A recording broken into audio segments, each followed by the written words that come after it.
रूस के वैज्ञानिकों की एक टीम हिमयुग से जुड़े इस विशाल जीव को फिर से दुनिया में लाने के लिए लगातार रिसर्च कर रही है।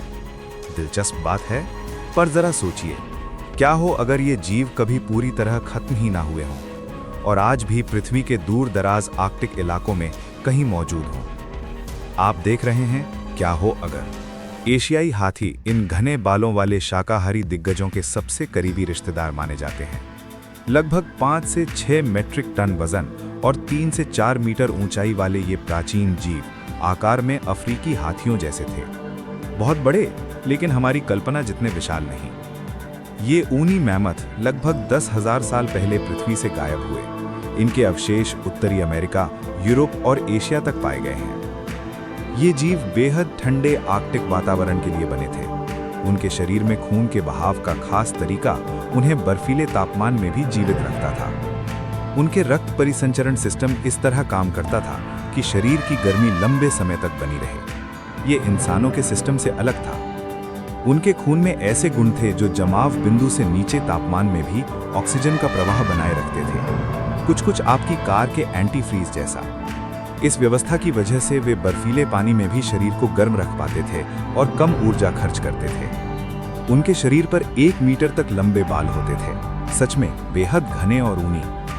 अब तक वैज्ञानिक पूरी तरह तय नहीं कर पाए हैं कि इनके विलुप्त होने की असली वजह क्या थी। जलवायु परिवर्तन या इंसानों का शिकार, शायद दोनों का असर रहा हो। लेकिन सोचिए, अगर ये आज भी जीवित होते, आर्कटिक का नज़ारा बिल्कुल अलग होता। सिर्फ इसलिए नहीं कि विशाल बालों वाले जानवर घूम रहे होते, बल्कि इसलिए भी कि बारहसिंघा, मूस और रेनडियर जैसे जानवर उनसे भोजन के लिए प्रतिस्पर्धा कर रहे होते। मैमथ अपने बड़े दांतों से बर्फ हटाकर नीचे छिपी घास निकालकर खाते थे। इस तरह चराई करने से एक प्राकृतिक चक्र बनता था जो आर्कटिक टुंड्रा के मैदानों के लिए फायदेमंद था। बड़े चरने वाले जानवर मिट्टी को दबाकर सर्दियों में ज्यादा बर्फ जमा होने देते, जिससे ग्रीन हाउस गैसों का उत्सर्जन भी कम हो सकता था। अगर मैमथ आज तक मौजूद रहते तो समय के साथ उनमें बदलाव आता। उन्हें गर्म होते मौसम के अनुसार खुद को ढालना पड़ता। संभव है वो आज के मुकाबले छोटे आकार के होते और उनकी मोटी फर भी कम हो जाती। दुर्भाग्य से हाथी दांत के लिए उन्हें शिकारियों का निशाना भी बनना पड़ता। आज साइबेरिया की पिघलती जमीन से मैमथ के दांत मिल रहे हैं, जिनकी अंतर्राष्ट्रीय बाजार में बड़ी कीमत है। अगर ये प्रजाति बची रहती तो उन्हें सख्त कानूनी सुरक्षा की जरूरत पड़ती। फिर भी उनकी आबादी बढ़ना आसान नहीं होता।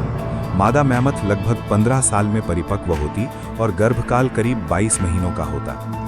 आज ये जीव विलुप्त हो चुके हैं, लेकिन वैज्ञानिक उन्हें वापस लाने की कोशिश कर रहे हैं। इस प्रक्रिया को डी एक्सटिंक्शन कहा जाता है। हालांकि अभी तक ये पूरी तरह सफल नहीं हुआ है, लेकिन सवाल बना हुआ है कि क्या हमें सच में ऐसा करना चाहिए। उन्हें फिर से पृथ्वी पर देखना रोमांचक होगा, पर उनके प्रभावों के बारे में हम निश्चित नहीं हो सकते। और इतिहास बताता है, प्रकृति के साथ हमारे प्रयोग हमेशा अच्छे नतीजे नहीं देते। जुरासिक पार्क याद है? शायद बेहतर होगा कि हम उनके जीवित रिश्तेदारों एशियाई हाथियों को बचाने पर ध्यान दें, उनके आवास सुरक्षित रखें और अवैध शिकार रोकें। और ऐसे ही रोचक सवालों के जवाब जानने के लिए देखते रहिए क्या हो अगर।